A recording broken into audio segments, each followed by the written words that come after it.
Sans masse, eh bien il n'y aurait ni planète, ni étoile, ni nous. Mais qu'est-ce qui donne sa substance à tout ce qui nous entoure? La réponse, elle se cache dans une particule. Une particule si fondamentale et si incroyablement difficile à trouver qu'on l'a surnommée la particule de Dieu. Aujourd'hui, on plonge au cœur du boson de Higgs. Alors, il faut s'imaginer un truc. On construit la théorie la plus précise de l'histoire, le fameux modèle standard. Il décrit quasiment tout, chaque particule, chaque force. C'est une réussite incroyable. Sauf qu'il y a une faille béante, une question si simple qu'elle menace de faire s'écrouler tout l'édifice. La question a l'air toute bête, non? Pourquoi les objets ont-ils un poids? Mais pour la physique, c'était un vrai cauchemar. Le modèle standard était génial pour prédire l'existence des particules. Mais d'après ses propres équations, elles n'auraient dû avoir aucune masse, zéro. Ce n'était pas juste un petit problème, c'était une contradiction fondamentale au cœur de notre compréhension de la réalité. Pour bien comprendre le problème, prenons deux extrêmes. D'un côté, le photon, la particule de lumière. Il n'a aucune masse, il traverse l'univers à toute vitesse. De l'autre, le boson W, qui est responsable de certaines réactions nucléaires. Lui, il est ultramassif, un des plus lourds qu'on connaisse. Comment une seule et même théorie pouvait-elle expliquer des cas aussi radicalement différents? Le modèle standard, en tout cas, n'en avait pas la moindre idée. Et puis, en 1964, une idée complètement folle a germé. Proposée en même temps par plusieurs physiciens, dont Peter Higgs et les Belges François Englert et Robert Brout. Et si le vide n'était pas vraiment vide? Et si l'univers tout entier baignait dans une sorte de champ d'énergie invisible, une toile de fond cosmique? Ce champ, c'est le champ de Higgs. Contrairement à un champ magnétique qui vient d'un aimant, par exemple, celui-ci est partout, tout le temps. C'est comme une sorte de mélasse cosmique, si l'on veut, une substance invisible qui remplit l'espace et dans laquelle toutes les particules de l'univers sont obligées de se déplacer. Alors là, attention, c'est crucial de ne pas confondre les deux. Si on imagine que le champ de Higgs est un océan, immense et calme, qui remplit tout, alors le boson de Higgs, c'est une vague, une ondulation qu'on peut créer à la surface de cet océan. Ce n'est pas le champ lui-même, c'est une manifestation de ce champ. Et c'est cette vague que les scientifiques se sont mis en tête de débusquer. Pour rendre ça plus concret, il y a une métaphore très connue. Imaginons une soirée mondaine, un cocktail. La salle est remplie d'invités, répartis partout. Ça, c'est le champ de Higgs. Maintenant, une célébrité entre dans la pièce. C'est notre particule. Qu'est-ce qui se passe? Les gens s'agglutinent autour d'elle, elle a du mal à avancer. Cette résistance, cette difficulté à bouger, eh bien c'est ça la masse.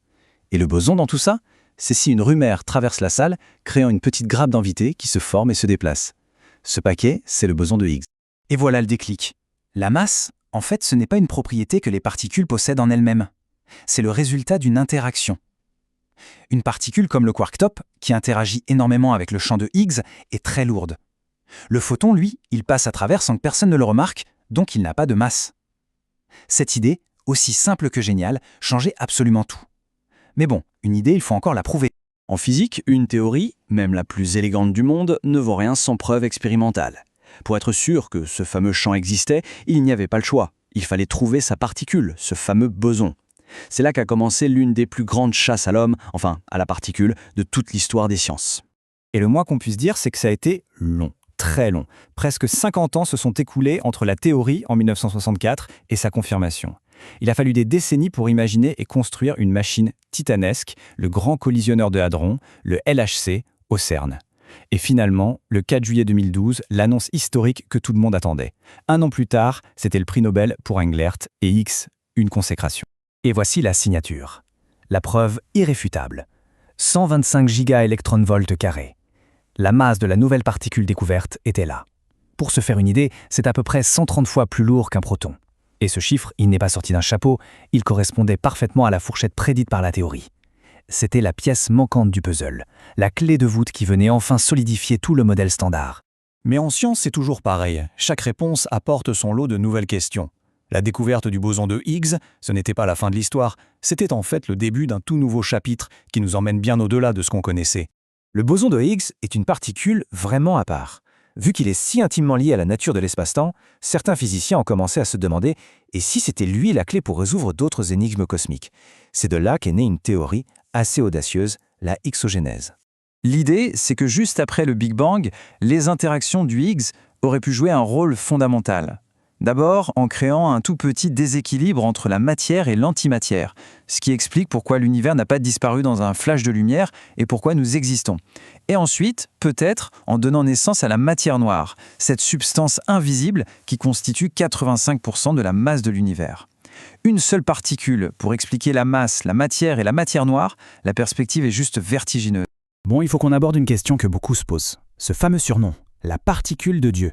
D'où est-ce que ça sort? Est-ce que cette particule a vraiment un lien avec le divin? La vraie histoire est assez savoureuse. Ce surnom a fait le tour du monde, il est sur toutes les lèvres. Pourtant, si on interroge un physicien, la plupart vous diront qu'ils le détestent. Alors comment cette appellation s'est-elle imposée à ce point? En fait, la vérité est beaucoup plus terre à terre. C'est le prix Nobel Léon de Lederman qui, après des décennies de recherches infructueuses, a voulu appeler son livre « The Goddamn Particle », c'est-à-dire « la satanée particule ». Ce n'était pas du tout une référence à Dieu, mais juste un cri du cœur, la frustration d'un scientifique qui n'en pouvait plus. Sauf que voilà, l'éditeur du livre a trouvé que « Goddamn » était un peu trop vulgaire pour le public. Alors qu'est-ce qu'il a fait? Il a simplement enlevé le dame. Et la satanée particule est devenue la particule de Dieu. Un coup de marketing complètement involontaire qui a collé à la peau du boson au grand désespoir de la communauté scientifique. Au final, le boson de Higgs nous a donné le secret de la masse. Il a complété le grand tableau de l'univers tel qu'on le connaissait. Mais il est peut-être bien plus que ça. Il est peut-être une porte d'entrée vers tout ce qu'on ignore, la matière noire, la nature de l'antimatière et peut-être même la stabilité de notre univers. En le trouvant, on n'a pas juste trouvé une particule, on a peut-être trouvé la clé des plus grands mystères qui nous restent. La chasse n'est pas finie, en fait, elle ne fait que commencer.